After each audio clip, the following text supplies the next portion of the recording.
Hello, I'm Jessica Powers, publisher at Catalyst Press, and I am here today speaking with Bunmi Emenanjo, the founder of Atlas Book Club, which is an amazing resource for children.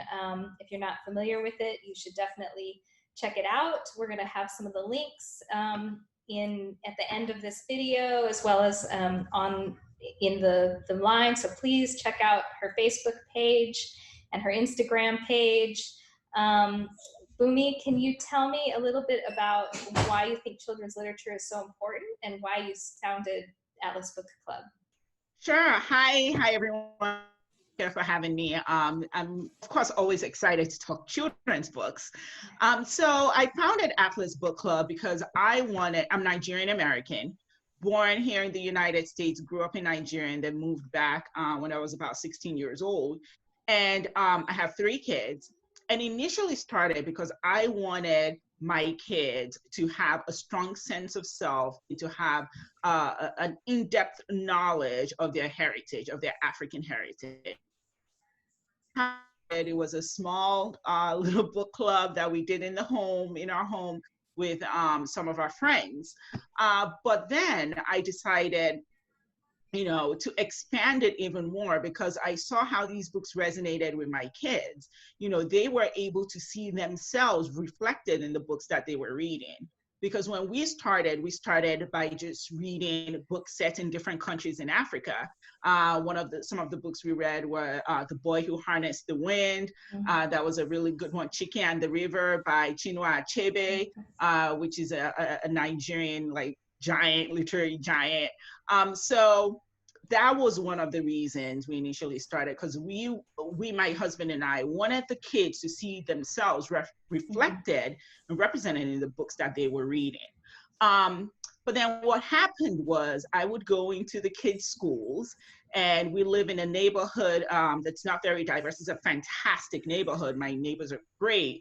But it wasn't very diverse. And my son, for example, when he was in 4th grade, was the only Black kid in his class. So I just made a point that when I went to the school as a guest reader, that I would take a book set in an African country with me, just to expose the kids there to different types of children's books, and just to show my, son and my kids that this is who you are and you should be proud of it. But what happened was I saw how these books resonated with these kids, with white kids, and I could immediately tell after several visits that they were yearning for stories that they were not familiar with. They were yearning for stories set in places that they did not know and with characters that did not look like them. And then we kind of grew from there and expanding to exploring other countries, not just countries set in Africa, but countries set all over the world. And then we turned it into a business last year. And the reason, the main mission of Atlas Book Club is we want to expose as many kids as possible to different cultures all over the world through the books that they read, because we strongly believe that books should serve, as mirrors. It should be able to see themselves reflected in the books that they read, but they should also serve as windows and give children an opportunity to travel to different parts of the world through the books that they read and the characters that they connect with. So that's how Atlas Book Club came about. That's what our goal is. And I always say that our belief, we have this belief that kids who are exposed to different cultures, unlike their own, end up developing an increased sense of empathy and compassion, and they learn to celebrate cultures that are different from them. That's a long-winded answer. No, you brought up so many really, I think, important points that I really want to touch on in like a 10-hour conversation with you. Briefly, it's really important, I think, for us to recognize that children of African immigrants are Black, but they may not be part of African American culture in the same way, that it is Mm-hmm. a different culture. And and that's exactly precisely what kind of launched you into, I need to expose my kids from the, the home culture that they are from, even though they're being raised here. And that's just so interesting to me. But what I think I would love to sort of touch on is Mm-hmm. this factor of really focusing on international children's literature, and Yeah. why that you think that's important. Because I do think that the diversity movement in children's literature, which has been such an important and amazing movement in the last decade or so, um, has has not actually spent a lot of time exploring this facet of diversity, which I Yeah. think is also a really important facet. And I think you and I really share a kindred spirit connection over the need Yeah. for children all over the world, but particularly for American kids, since we're here in the United States, to Yeah. be exposed to other cultures through children's literature. So can you talk a little bit about how you see that value playing out, and why Yeah. it's so important? Absolutely. And first, I do want to say, because I have two Black boys, and I have two boys and a girl. And yes, we do focus, when we first started Atlas Book Club, on books set in African countries. But we also place a high value on teaching them about Black history, African American history, because I think it's important that they know, what the history of this country, because they're American, so Yep. that they know the history of this country. They know, about all the racial injustice and social injustice, and they're very aware and grounded in that. And then also balance that with knowing, their Nigerian heritage. So, but going to your question, I think a couple of reasons why I think it's extremely important for American kids, children growing up here in the United States, to have more exposure to international culture, to global culture. And one of the reasons is this: we are living in a global economy. We're living in a global world. I mean, the coronavirus is a good example of how small our world is becoming, how fast that spread. And it's really important for our kids to learn about other cultures so that they can connect with these people. They can connect with, they are able to connect with people from different backgrounds. 10, 15 years from now, when they're in the working, out there in the working world and a part of the workforce, they are going to be interacting with people from all over the world. That's just the reality. So we need to arm them with the tools to be able to connect with people in a manner that is not an not offensive, is a low bar, right? Like, they need to be able to connect with them in a manner that's not offensive. Yes, that's a low bar, but in an informed manner, in a manner that shows that they are well learned, well rounded, have a global awareness, and they can communicate, interact with folks from all over the world. So an example of that is this.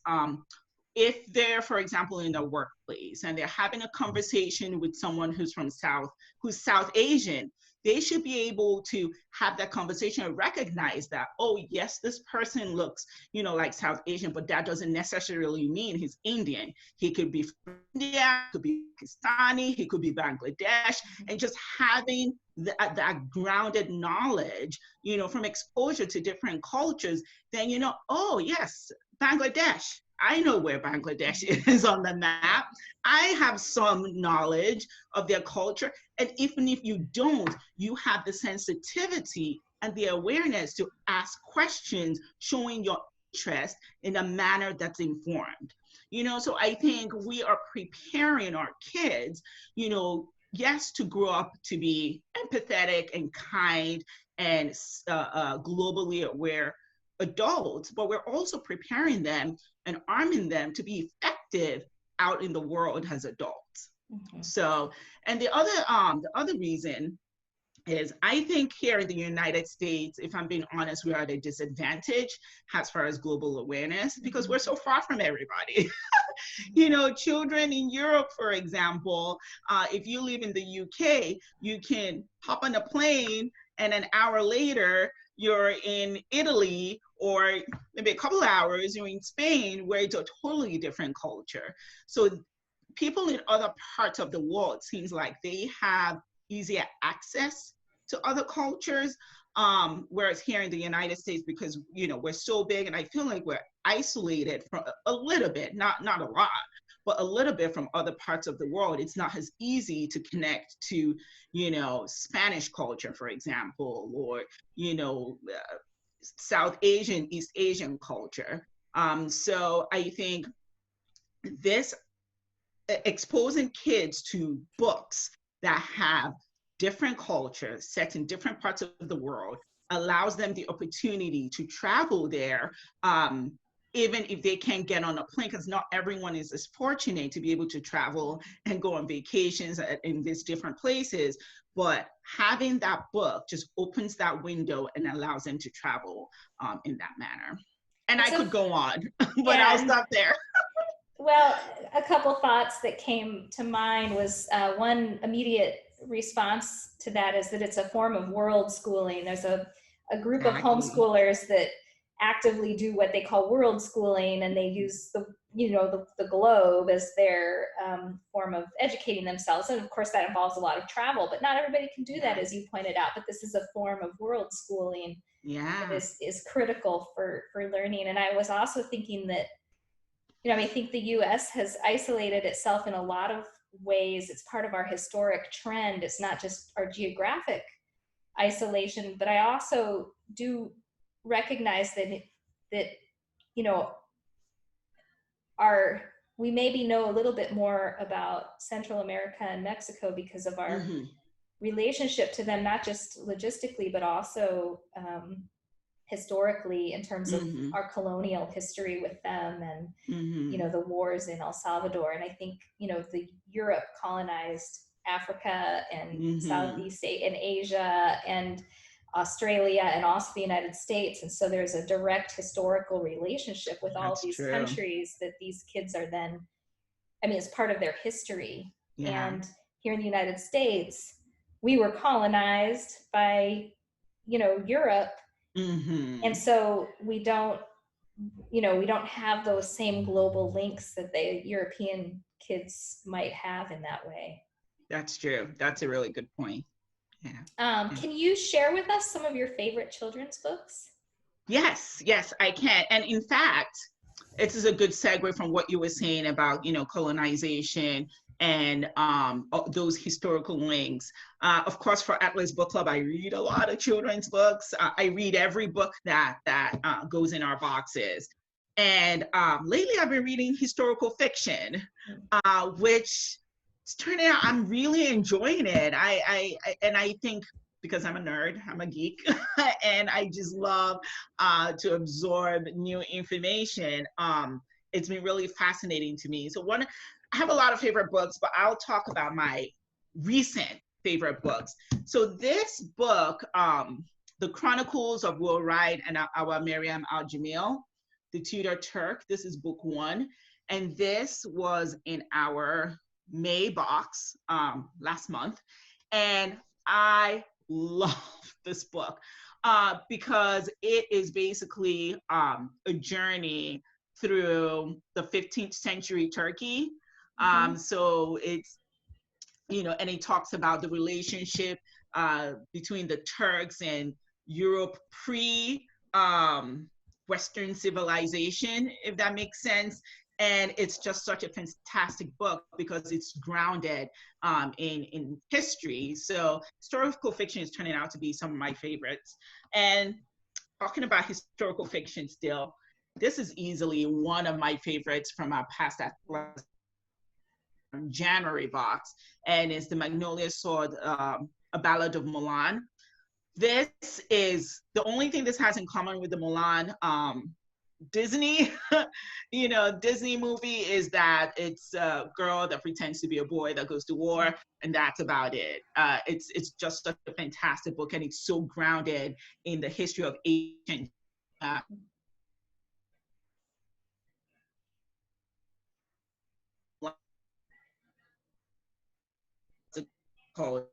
of the warrior.